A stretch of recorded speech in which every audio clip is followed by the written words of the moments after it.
All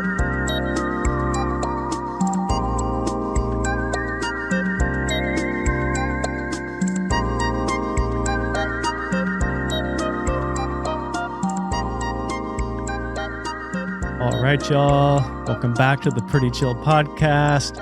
Today in studio, I have a very special guest. It is my friend, Dr. Heather Sandison. Heather, how are we doing? How are we feeling? So excited to be here. Thanks for having me, John. Well, I think my booking, the person that books the guest, I think they deserve a raise to get you in here. This is a very big moment for the show, having you in. And I know you came from all the way 2 doors down or next door. Yeah, we're neighbors. Next door neighbors. So, but seriously, thanks so much for joining. I'm just like so pumped to have you in. Heather and I connected maybe a couple of years ago, just through a mutual friend. We've done some stuff together where I film her stuff, and perhaps there's more coming for us. Actually, there is stuff coming up. Some exciting things that maybe we'll chat about towards the end of the show. But Heather is an amazing naturopathic doctor here in Encinitas, and I'm just like so pumped to know you, and you're doing like so much amazing work that I'm excited to talk about. But first, I want to kind of hear your evolution of how did you become a naturopathic doctor? Did you like go to medical school, switch gears? Was there something that happened where you're like, oh, this is weird. Maybe I'll kind of knock on this door. Like, can you share a little bit about your evolution? Absolutely. Yeah, I grew up in Hawaii, which is an amazing, wonderful, beautiful place where people are relatively health focused, but there's also the very apparent effects of colonialism. So within just a couple of generations, the health of indigenous people has shifted dramatically. And there are high rates of diabetes and chronic disease generally, but also depression and anxiety and violence and all kinds of, things that don't reflect a healthy community. And I noticed growing up in that environment that people who were busy going to doctor's appointments in chronic pain, they weren't showing up at neighborhood board meetings.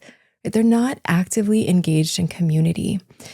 And so they're not change makers. They're not people making the world a better place. They're just so wrapped up in the day-to-day of getting around and getting through pain and having to check in with all the doctors.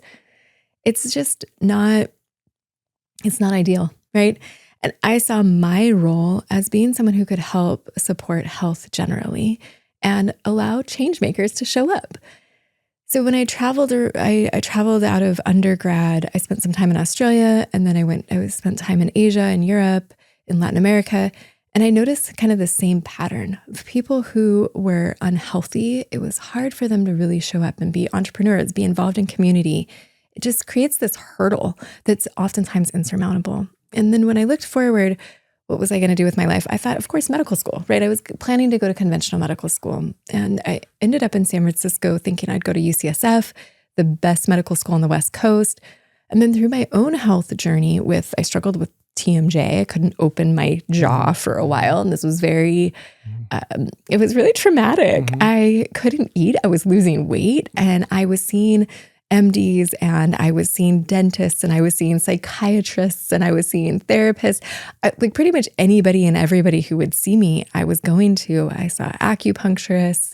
I was in San Francisco, so there was access to a lot of alternative therapies, but it was just getting worse. I was feeling really desperate and scared. I was cold, and going to San Francisco compared to Hawaii, I was very tense. There was a lot of emotional pieces to that, to moving away from where I had grown up, being in this great big city, very anonymous, not having community, not having good friends. And I finally saw a DO. Her name is Runa Basu. She's still up in the Bay Area. She sees patients in Berkeley, and she did something called craniosacral therapy. Mm-hmm. And I was 80% better in an hour. Wow. And she encouraged me to go to naturopathic school. And so that was kind of when I guess it became a matter of when, not if. Like it just, in that moment, I was like, all right, I'll go to naturopathic school. This is what helps. This is what helped me. And this is how I can see myself supporting health rather than just treating symptoms. Mm-hmm. When you got the craniosacral for your TMJ, what happened? Like what released that, do you think? I don't know. Yeah. And I say that having had lots of personal experience receiving craniosacral and then having also been trained in craniosacral. Of course, it's been very interesting to me because of my personal experience. I refer my patients to receive craniosacral, typically from James Jellis trained providers. They tend to be DOs and MDs.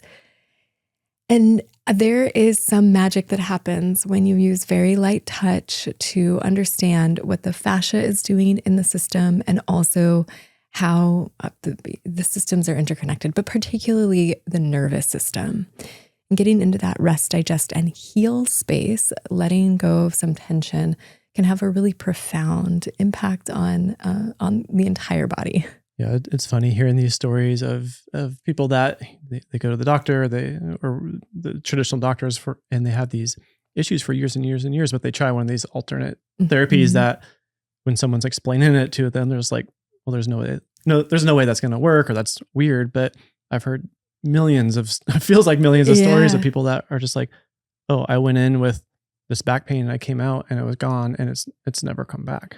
It's like a key in a lock, right? Yeah. You just find that thing that fits and works, and then it kind of opens up this capacity to heal. And that was what happened for me. I did 12 sessions of craniosacral therapy my junior or senior year in college, and I didn't have an issue after that. It was resolved until I had my baby. And then I had my baby, and I think, with all of the physical pieces going on there, it came back. And so I flew back up to the Bay Area and saw Runa Basu, and she helped me out. I was very grateful to have her name in my role. Yeah, so you have a lifeline that you can call anytime you're a little out of whack. One thing I wanted to talk about with you today is longevity. You and I both, I mean, this is part of your profession, but I also made a film with our mutual friend Jason Prawl, the Human Longevity Project, which is about longevity, where we went to the blue zones around the world, and we also interviewed, I think, over 100 people. I'm surprised we didn't interview you. And it's funny, this morning when I was getting ready to come in, I was like, oh, I'm excited to talk to Heather about this project. And then I was like, I don't think we interviewed you back then. I think I had met you a couple of years after that. But anyway, that project just opened my eyes so wide to what healthy aging is and how to even embrace aging. You can age gracefully. And I went from being like, oh no, I don't want to get old, life's going to suck, and all these things, to bring it on, because here are some ways to age gracefully, and it is possible to live out your later years in comfort and in peace with a sharp enough brain and all these things, which I never thought was possible before making that film. So just want to hear your thoughts on just longevity. What's kind of your perspective on aging, and where are we at now? What are you seeing? What are you suggesting for folks as they, because I'm turning 44 this year. So it's like this shift of, I'm not this young buck anymore. And before we hit record, I was like putting on glasses and complaining to you that, like, man, I just can't see as well as I can. So where are we at right now with aging and longevity? This is such a rich conversation. I work with Alzheimer's patients primarily now, and my perspective on aging has shifted a lot. I have the privilege of asking my patients what brings them joy,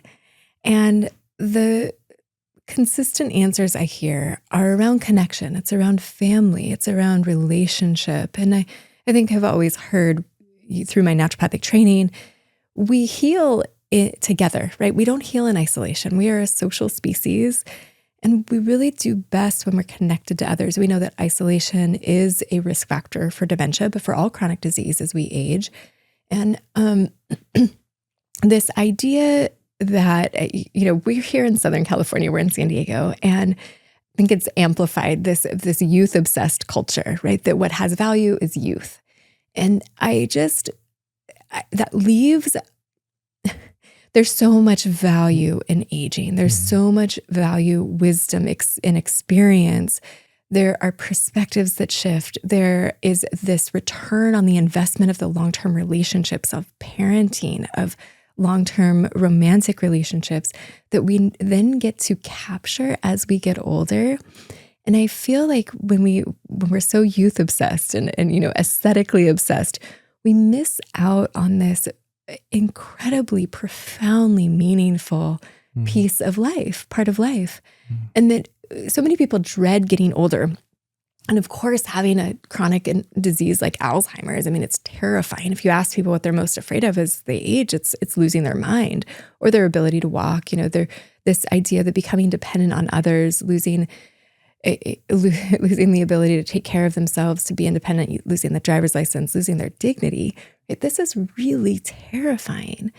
And even in those circumstances, I see patients, I see couples, I see families who create this really joyful, rich, content, wonderful life. And there's a lot of magic in that, but there's also some really practical things that I think that we can all put into practice in our lives that are pretty straightforward and simple. Yeah. Yeah. And I think, as I mentioned, I'm 44. So like all my friends are our age group, like our parents are now entering these later years in life. And both my parents have passed. My dad recently with a heart attack, which is... I'm so sorry. Thank you. But it's like, oh, that's rough. But seeing some of these other friends of mine with their parents with these slow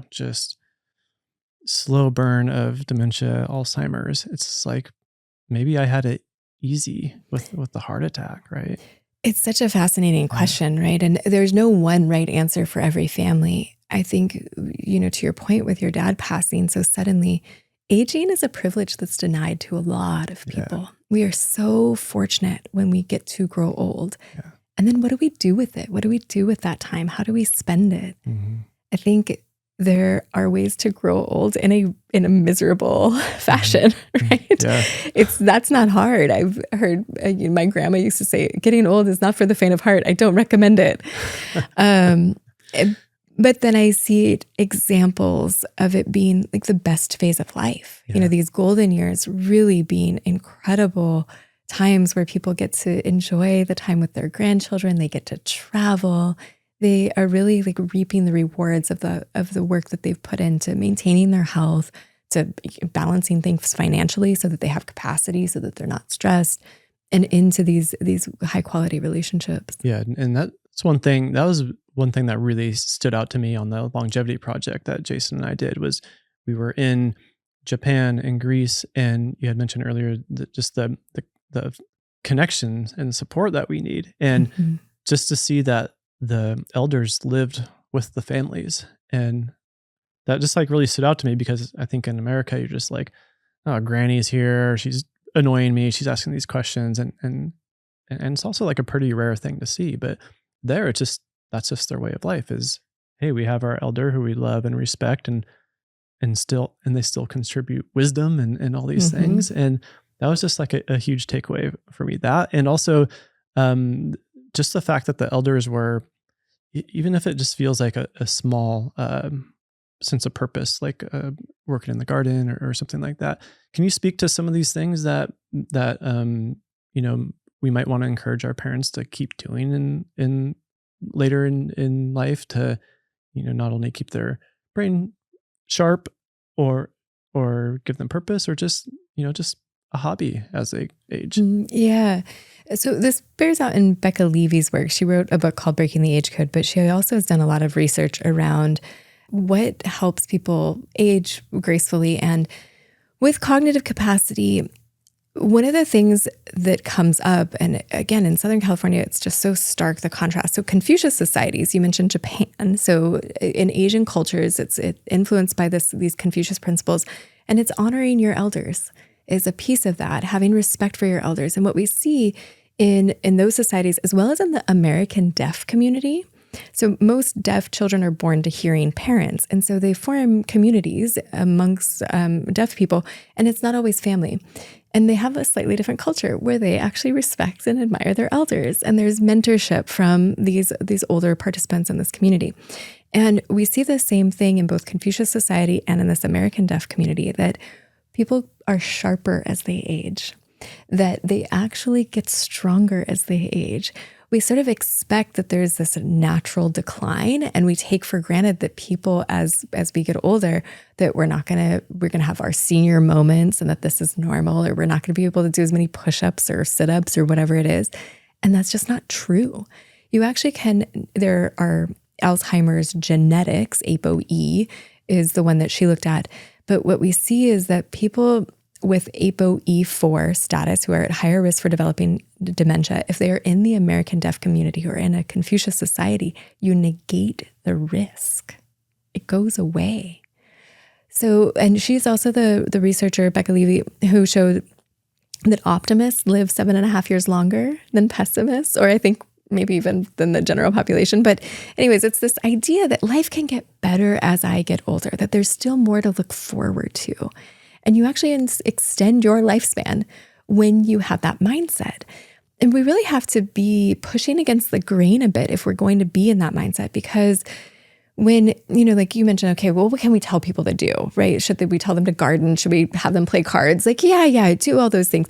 But it's about the mindset we bring to it. So you can imagine, you or I, we break our femur. We get in an accident, we break our femur. We've got to go through maybe to see orthopedists, and we go to the emergency room. We, not in that order, go to the emergency room, and then we see the orthopedist, and then we go to PT, and we go through this healing process, right? And we're engaging with these professionals along the way. Well, say grandma, who's 89, breaks her femur. Same thing, goes to the emergency room, sees the orthopedist, sees the PT. She's treated very differently along the way, because the expectation is that she's probably not going to regain full mobility. Maybe she's not going to walk again. Maybe she won't even survive this. Maybe she won't even get out of skilled nursing, right? So there's a very different relationship and different expectation that's set on both sides. But if grandma can show up at 89 and say to PT, no ways, I am going to walk again. I will do the work. I am here, and I am someone who is I've got another 15 years. I need to be fully better. That is a really different experience, right? And that requires advocacy and energy going into that, into the mindset. So if we're, going back to, 44 and looking ahead to this grandma who's 89 and broke her femur, but she may have a chance mainly because of her mindset. What should somebody my age be kind of doing and thinking about as we enter the later years? I'm not saying I'm old by any means and all these things, but like, it's probably never too early to start prepping for old age. No, people ask me about in the context of dementia, when do we start thinking about this? And like in utero, right? Like before you get pregnant, right. Even thinking about how can I support baby's brain health so that they have those benefits to last a lifetime. But in I'm in my 40s as well. There's so many things that we can be doing. I mean, it's not rocket science, right? Like this is getting plenty of sleep, at least 7 hours of sleep, aiming for 90 minutes of REM sleep, 60 minutes of deep sleep. Now, I say that hesitantly because I don't want this to keep anyone from sleeping at night. Like, don't get too attached to the numbers, but get good, restful sleep. I'm a huge fan of mouth tape. Just making sure that you're breathing through your nose at night. Diet, of course, exercise, their community, stress management practices, whether it's meditation, therapy, whatever brings you peace. Because with stress, it's less the amount of stress and more our response to it that matters. So how do we resolve stressors? We actually want some stress, like exercise. We want to be pushed. We want to be intellectually challenged, but we don't want to sit in chronic stress. And then with diet, like grandma said, it's more vegetables, get rid of processed foods, eat a balanced diet, and make sure your blood sugar stays low, or that you're not having these spikes and drops in blood pressure and blood sugar. There are these great tools these days with the continuous glucose monitors that I think are super accessible. Stello is the one that we're using right now, and it's available without a prescription, relatively low cost, especially if you're just going to do it for a month or two. And it is so insightful around your metabolism. So managing your metabolism, making sure that you don't create insulin resistance or you're not on the path to diabetes, that is a huge piece of keeping inflammation down and aging in a healthy way. Sometimes depending on what I have going, I'm eating the right foods, I'm exercising, working out, I'm meditating, and I'm sleeping. But sometimes when I'm too busy, my only constant over these years is sleep. And I think sleep has become pretty popular over the last 5, 6 years of the healing that it actually does. So this is my non-negotiable, and I'm rarely out.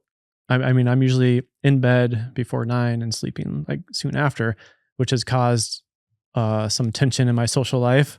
I have a concert I'm going to tomorrow, and I'm like very stressed out about it because I probably won't be home until 12 or so.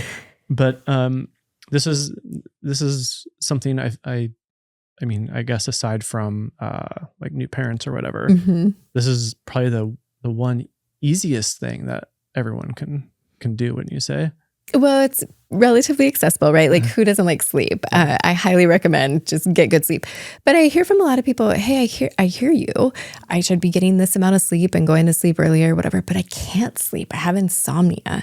And that's a real issue too. And I think if you're struggling with insomnia or obstructive sleep apnea is another really, I mean, if I did nothing else but tell people to get sleep studies for the rest of my career, I think we would reduce the burden of chronic disease and certainly of dementias. Getting air into your lungs so that you can get oxygen to your brain is just so crucial, but for cardiovascular disease as well as for brain health, it's really, really important to sleep well and to have that airway open. And I think a lot of people don't realize that that's happening.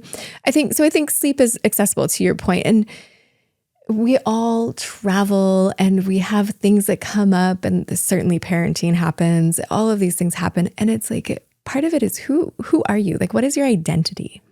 And I do this for a living. I tell people about this, and it's still a practice. I still fall out of it. The summer is coming up and the schedule is going to be off. And so then in the fall, I've got to get back to my routine, or, we go on a trip and then we've come back and we've got to get back on the routine. And that's part of my habit now, is that when I go on a trip, when I'm coming back, I often will go into ketosis. So I'll restrict carbohydrates because my fridge is empty. And so I can go to the grocery store and I don't have all these carbs I need to finish. I can restrict carbohydrates. I can get back on a ketogenic diet. I can get into that rhythm, and I don't have to stay there because there's going to be a wedding or a party or something that's going to throw me out. But I can use the return from a trip that would usually take a while to get back into a rhythm as the opportunity to like set my new health goals or to get back to my routine. And so when I'm on the plane or at the airport, I'll be scheduling my Pilates classes. I will be making sure that that routine isn't something that takes a while to get back to, that it's actually a trigger to get back to it. So do you have, in your personal life, do you have some like non-negotiables on your like daily non-negotiables, maybe some like monthly things that you try to hit? Yeah, absolutely. So I wake up, I'm also an early to bed person. My child is 6, and when she was born, the trauma of sleep deprivation was very real. That was like I don't know if kids are going to be in my future. Just never have thought that it's going to be, but that was honestly when I was younger. When I was younger, I was like, well, this is what people do, is they have kids. So like I was kind of just like, well, this is what's going to happen. But that was one of my biggest fears, was like, oh wait, I'm going to be up all night with the baby and not sleep. That was like a whole thing for me. But anyway, it's a whole thing. Yeah. So sleep is a big one for me. So I go to bed between 8:30 and 9, like you, and then I'm usually up between 5:30 and 6. And that's my non-negotiable time. So I am excited to get up. I love having that time because everybody else is still asleep. And so I have it to myself, and I drink my matcha. So I make my matcha. I love matcha, and I put in creatine. I put in lion's mane. I put in MCT powder. It's, instead of an oil, I use a powder, a creamer that I like. I put in collagen peptides, so I'm getting protein and fat, and it becomes like my little meal, my morning meal that doesn't raise my blood sugar. And I drink my tea, and I feel super fortunate. I have this lovely view of like the sunrise, and then I meditate. And that though usually for 20 minutes. So that whole routine takes me about 40 minutes. And I can get that in before everybody else is getting up. And sometimes I even have a little bit of extra time where I can get some work done and Sounds like a ritual. Yes. And I think there's a lot of like, I would love to have that. I haven't scheduled that in for myself yet because I've had a pretty stressful couple of years with work and some other things that I'm just like, I just need to get as much sleep as I can. So sometimes I'm up at 4 and I'm like, all right, this is it. Sometimes I'm up at 4 but can fall back asleep. And sometimes when I get up, I just have to like get out the door. So this is kind of my next evolution because I hear so many people like you that are like, I have this morning routine, this ritual, even if it's just making a coffee or something where you're physically doing something with your hands. That's just a lot of people just swear by. That's just like a great way to jumpstart their day. And lately I've just been celebrating feeling good in the morning. We have like kind of a rough or not, it's a non-ideal sleep situation because in California, there's not a lot of people have AC. So you have the windows need to be open, but then it's loud where we're at. So it's not super quiet. We got a skunk on the prowl lately. So that's been waking us up. There's lights. And so we're just like trying to do everything just to get our sleep situation set up. But lately I think we have it dialed. And just within these last couple of weeks, I've been waking up and being like, do I feel great? Yes or no? And it's been yes lately. Awesome. Where there was a long stretch where it wasn't great. I felt like shit. And that sets the tone for my day. That's my mood. I felt like that's my quality of work. That's how I am in relationships, work and intimate. And I just going back to sleep and the importance for me, like that is my thing. Yeah. Like I have to have it dialed, and it's like super anxious if I'm going somewhere. If I have to like room with somebody, I'm like, oh no, like I need to do my routine. It's going to be weird. But I just think sleep is just so important. Yeah, absolutely. I think so for me, it was highly stressful periods that forced me to create that routine. And also maybe parenting. So my daughter will wake up around 7, between 7 and 7:30, and I need to get her up at 7 and get her to school. So if I don't get out of bed, because it's really easy to just lie there, right? If I don't get out of bed and have that time to myself, then the opportunity passes. And then I feel behind all day. And just to your point, I feel like I don't show up as creative, as patient, as I'm not problem solving in the same way. I am a different person. I am a better version of myself when I get that in. And so it makes it worth it. And also I enjoy it. And I think that's the key. If you're looking to adopt another health habit, you need to enjoy it. So if like exercise is a thing that you know you need to add in, then make sure it's like a lot of people, I'll start running or whatever. If you hate running, don't do it, right? It's not going to last. It's not going to become part of your identity, because I love the way my matcha tastes, because like I'll be lying in bed and like thinking about it and like, oh, I want to get out of bed and have that. That helps to get up over the hurdle. Do things you enjoy? Like who would I know, thought? right? Like, weird. I think that there's always this message of grit and discipline and like these ideas. And what if we were just a little gentler with ourselves? I know. We're just like so in the grind and hustle era right now. But it's funny watching. That's been like I don't know. As far as my algorithm goes, that's been what I've been seeing a lot of, is like the grind, and I have been grinding, but now I'm starting to see some of those folks that I've been following like soften a little bit. Oh, actually, I took this weekend off, and I recommend you do it too. You know, it's just like, yeah, you guys don't know it all, you know, and especially with the just the 24/7 grind. And this is something that my body's not made for 24/7. Nobody is made for that. I mean, the name of this podcast is the Pretty Chill Podcast. I'm a pretty chill dude, but as I've become busier, it's like I'm on 24/7, and I'm like, wait a minute, I'm doing this work that I love, but like I can't like go take a walk in the woods and these sort of things. So I guess that's kind of a good segue into what I want to talk to you about next, which is stress. Like Mhm. what are you seeing with stress levels right now, and how does that impact longevity? Because that's another thing that I noticed is all these folks in the blue zones, they had zero stress. There was nothing ever to worry about, right? So what are you seeing with stress and longevity? I think it depends how we define it, right? Uh-huh. So there's this hormetic effect where we use stress to our advantage. We stress the system so that we get more resilience. And examples of this are fasting, a ketogenic diet, like a fasting mimicking diet. It is exercise, hot and cold therapies, even cognitive engagement. Doing Sudoku or doing crossword puzzles is a little bit stressful. And it's about the dose. So if we can do this with oxygen. If you, with hot and cold, right, you can die of heat stroke and you can freeze to death, right? So this is really about dose dependence. How do we take you out of your comfort zone a little bit so that we get that increased resilience, but we don't decompensate?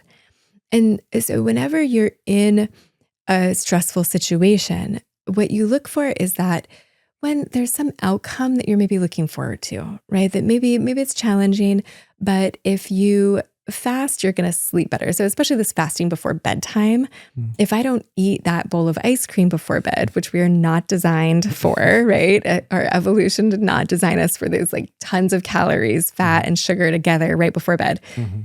But if we take those 3 hours before bed and we skip any more meals, then we're going to sleep better. It might be a little bit stressful, but we're going to wake up feeling more rested. We're going to have better sleep.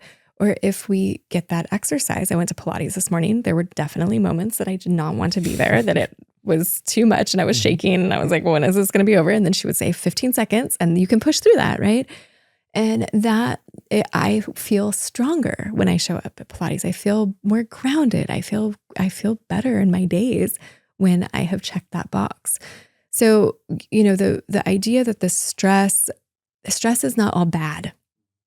What we want is to harvest the good stress and to focus on that. When we start to notice that it's chronic, so caregivers are an example of this that can be kind of scary.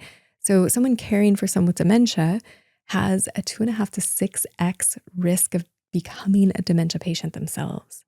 The highest risk category is male spouses of a female partner with Alzheimer's, and women are 2 out of 3 Alzheimer's patients. So this is a pretty common scenario. Very, very stressful, right? It's easy to, you're a caregiver, care partner for someone with dementia. They go through these micro griefs, right? Every day, it's like, oh, I've got to tell her to put her shoes on, or she's got her socks on over her shoes, and there's this emotional stress of this person isn't my partner anymore; they're my dependent. That role is very hard, but then also it can be disruptive of sleep. You stop prioritizing your own meals and your own exercise and your own social engagement.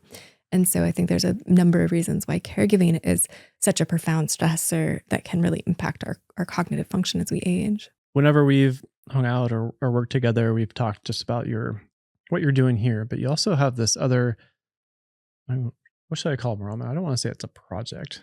Yeah, we've Like, got lots of projects. but you also have this other, I'll call it a project for now, but I want to just hear you talk more about it, because when you walked in, I was like, I'm a little nervous for our interview because you've just done so much incredible work. And I'm like, Thank just you. hopefully I could keep up. Right. But you have this whole other area that you and I have never really talked about, which is this Marama project.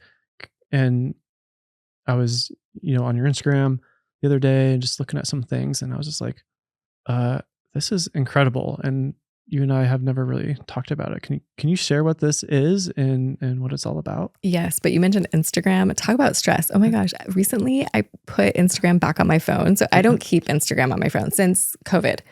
I saw the social dilemma and I took all social media off my phone. Smart. And I was doing an Instagram live with someone recently, so I put it back on my phone and my mental health went down like within 10 days. I was like, wow,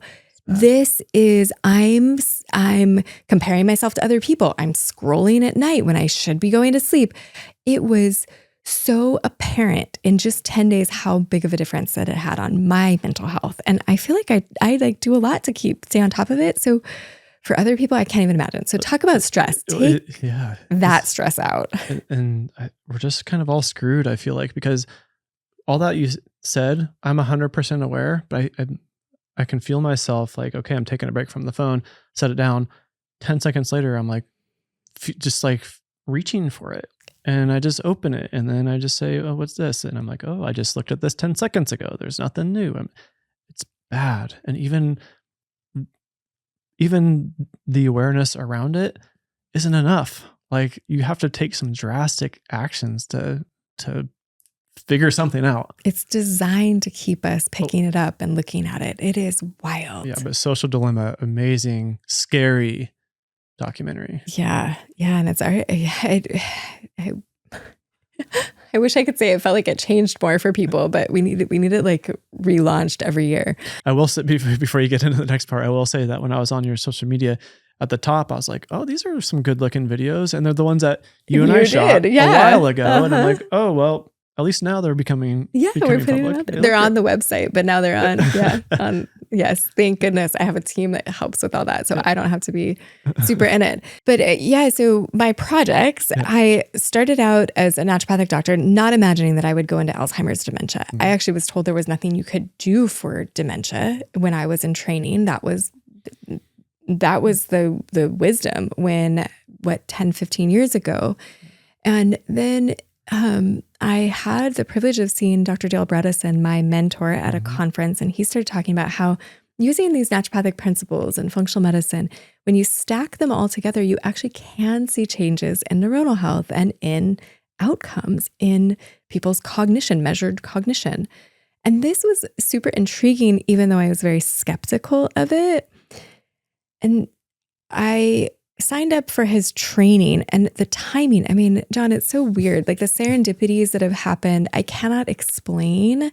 I feel very guided in this path. And essentially what we've done is, after I was trained by Dr. Bredesen, I was on his list of trained providers. I think I was the only one in San Diego County, or maybe one of two. So we had a lot of people showing up, and I didn't have experience or confidence in this. I was just like, all right, I'm going to go through the motions and see what happens.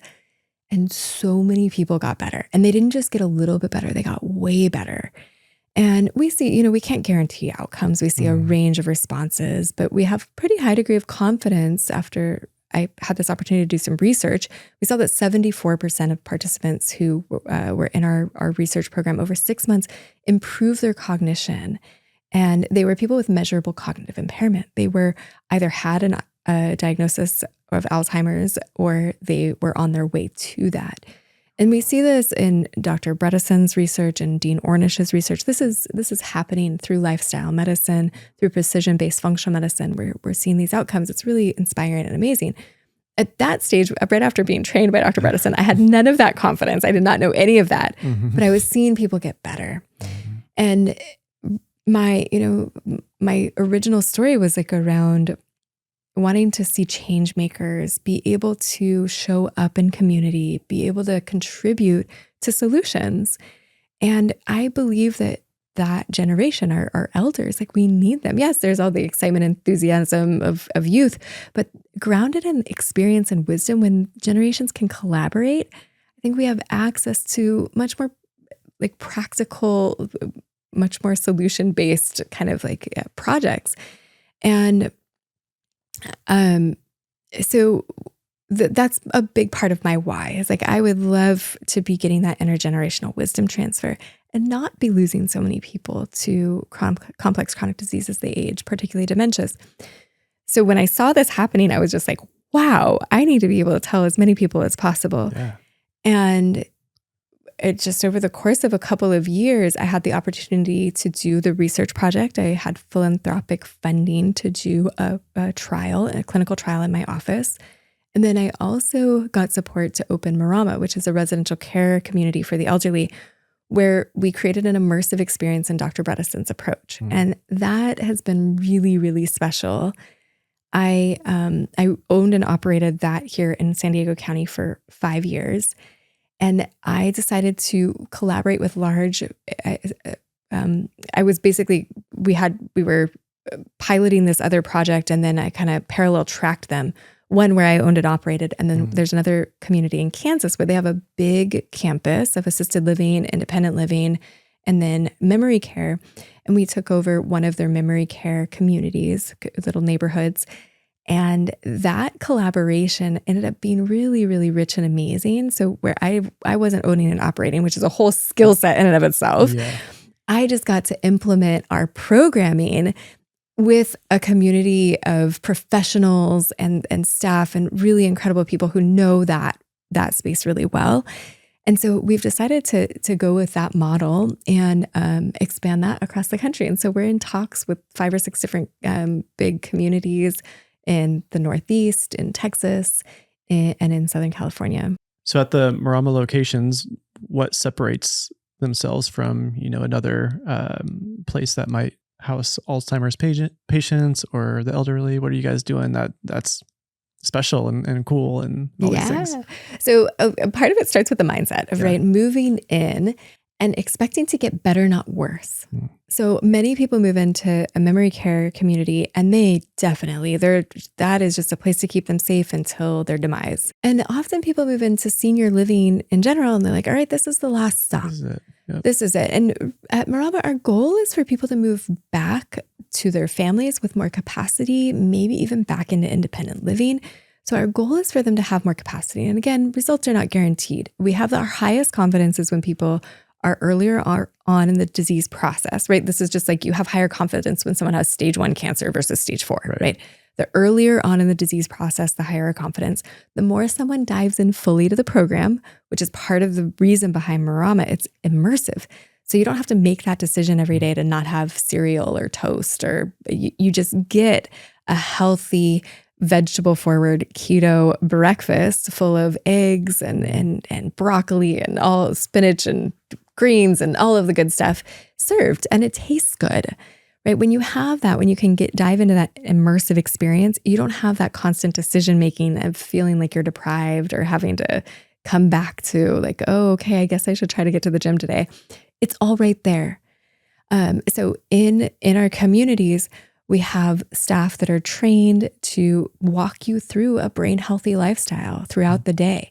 So it's 3 organic keto meals plus snacks. And then there's programming that helps to physically, socially, and mentally engage. That's incredible. That's so awesome. It just sounds like that's the way it should be, right? Well, yeah. I mean, I feel like it's common sense and it's like not rocket surgery, right? It's just putting the best in the science of what we know to support brain health in the place where people who need it most are living.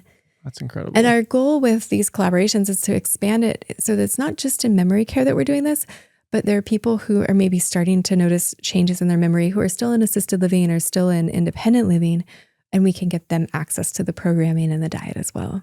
So as far as like the reversal of Alzheimer's, is there maybe just one factor that is above and beyond the rest that you like really examine? So diet seems to do a lot of the lifting. I would say even like 50% of the benefit comes from diet. Now, that being said, I've had patients and residents at Marama who never get into ketosis because they're not able to for whatever reason, and they still improve. However, what we see is that a lot of times people will be like, okay, I'm exercising, I'm taking supplements, I'm getting sleep, I'm doing all the things, but they haven't changed their diet.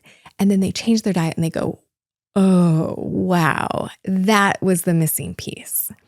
So diet, you can't out supplement a shitty diet. You can't out exercise a shitty diet. It's really like we are what we eat. We are made up of what we allow in. And I think that blood sugar regulation, particularly as we age, but also gut, the microbiome and the health of the gut, whether or not you have leaky gut, all things gut related. Are we able to digest? Are we able to absorb? Are we able to eliminate what doesn't serve us? If those pieces aren't happening, then that can be a big chink in the whole system. So getting good food in is step number 1, and then making sure that healthy gut is there is another big component.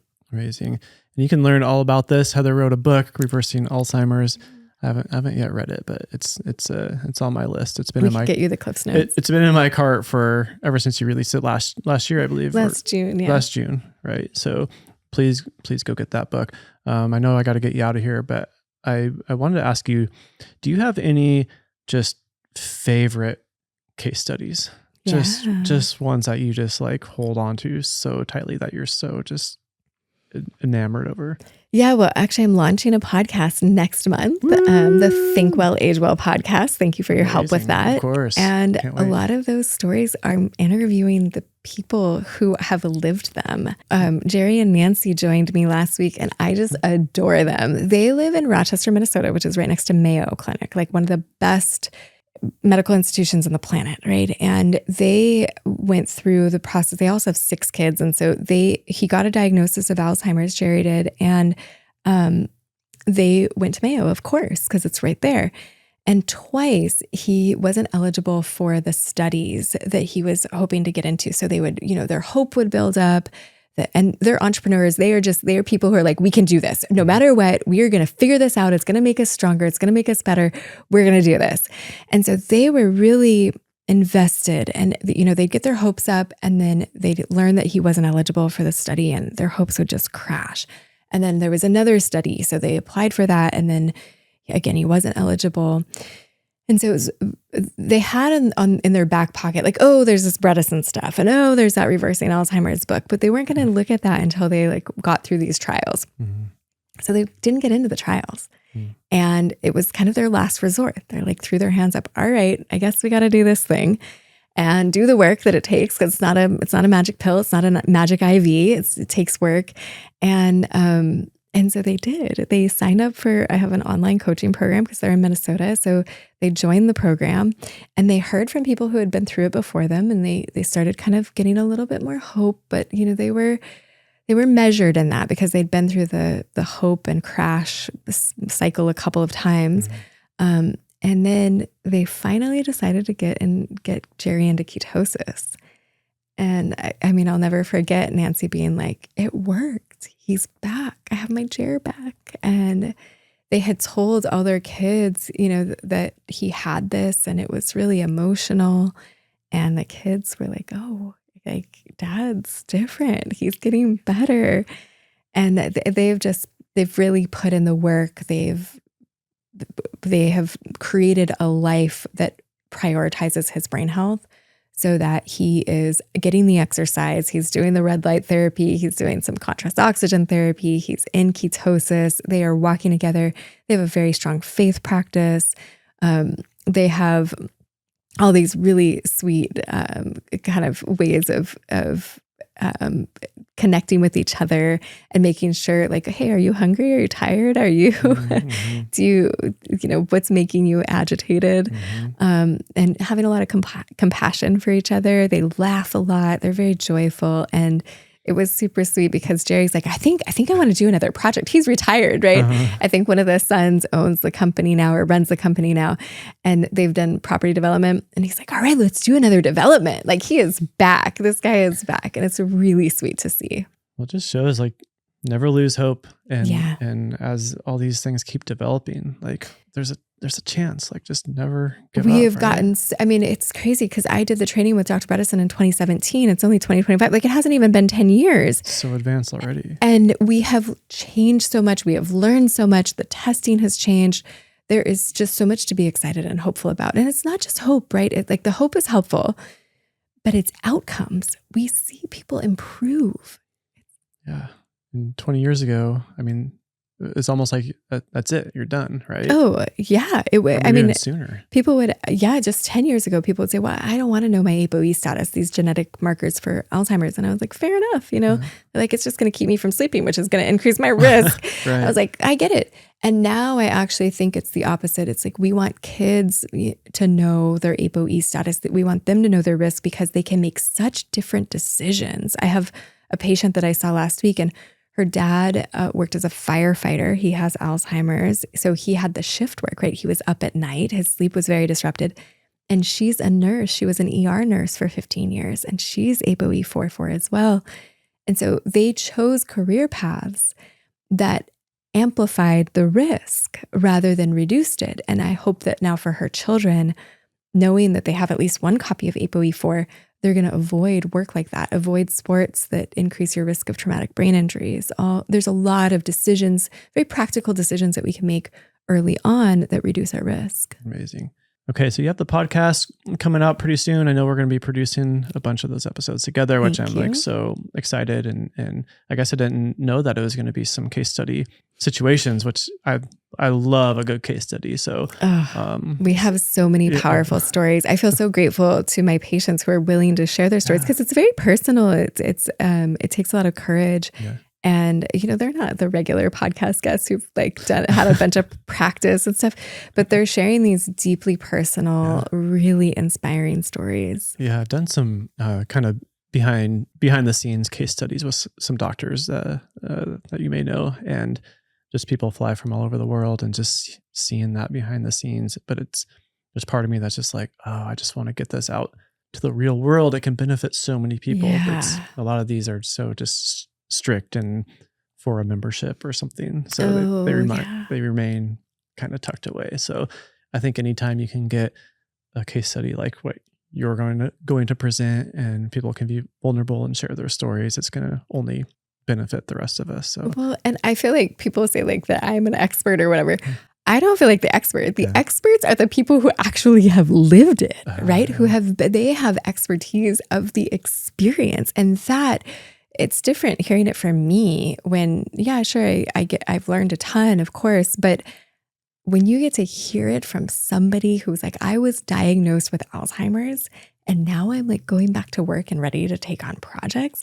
And then it's like, wait, what? How did you do that? And that's a totally different level of engagement. Totally. And then when you hear somebody saying, oh, this isn't possible or whatever, then you go, no, I heard from someone who experienced it that it is. I feel like you just need to walk around with like a megaphone because I feel like it's still not super known that it's that you can reverse this. I agree. Get ahead of it. Like everyone should know there's so much suffering that doesn't have to happen. There's so many people who are going down that path who aren't showing up at neighborhood board meetings, who aren't there to figure out what the future of their community looks like. And if we could have them there involved, I think it could change the course of humanity. I'm right there with you. I'll be shouting loud from the rooftops, of course, and hopefully everybody else listening will do that as well.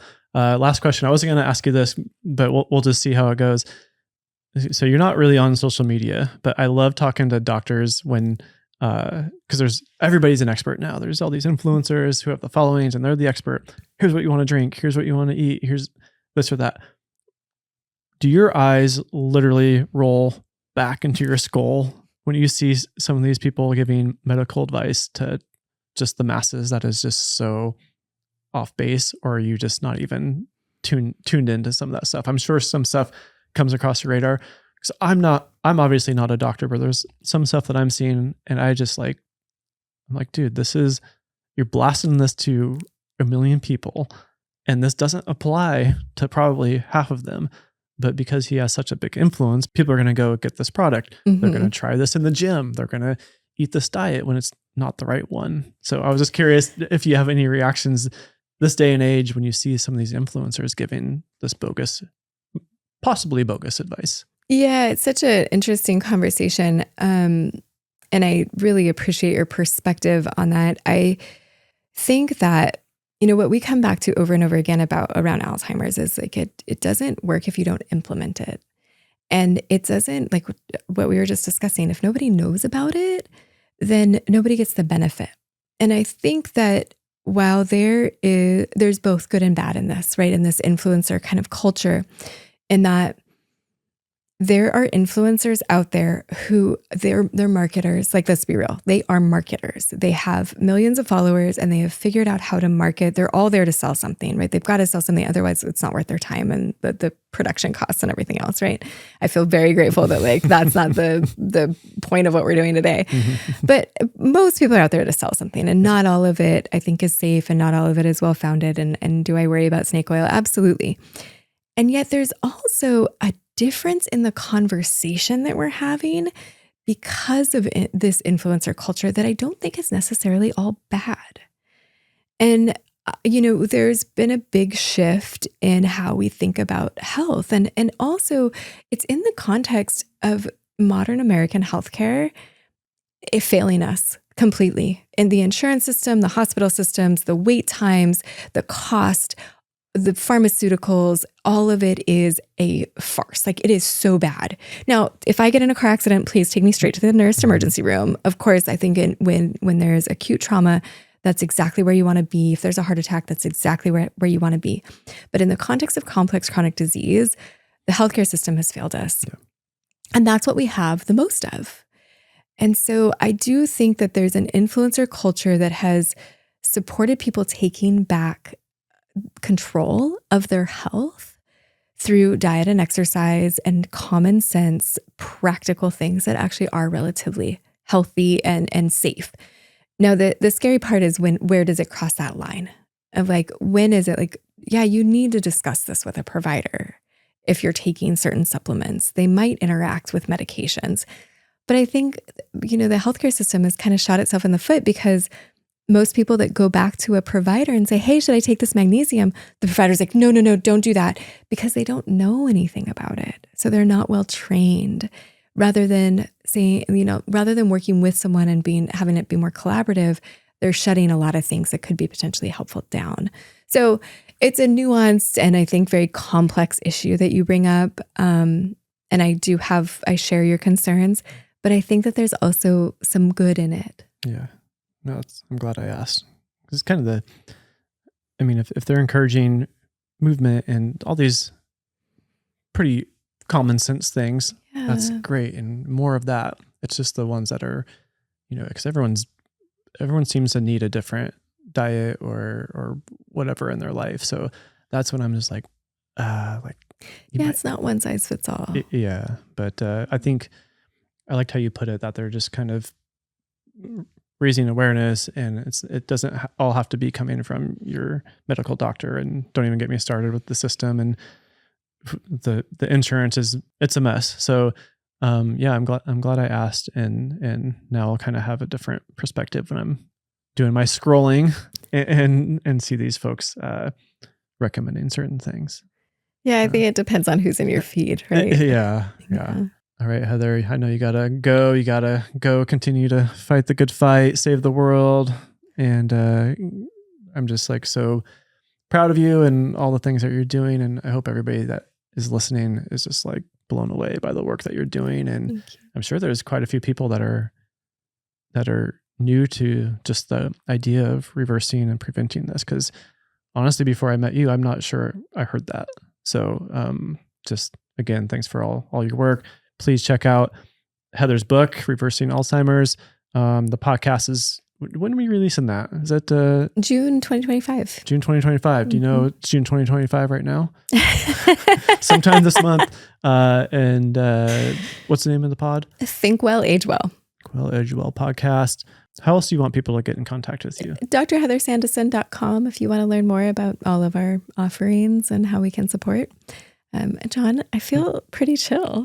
Good. See, thanks for having me. I need a chill meter at the end of the show.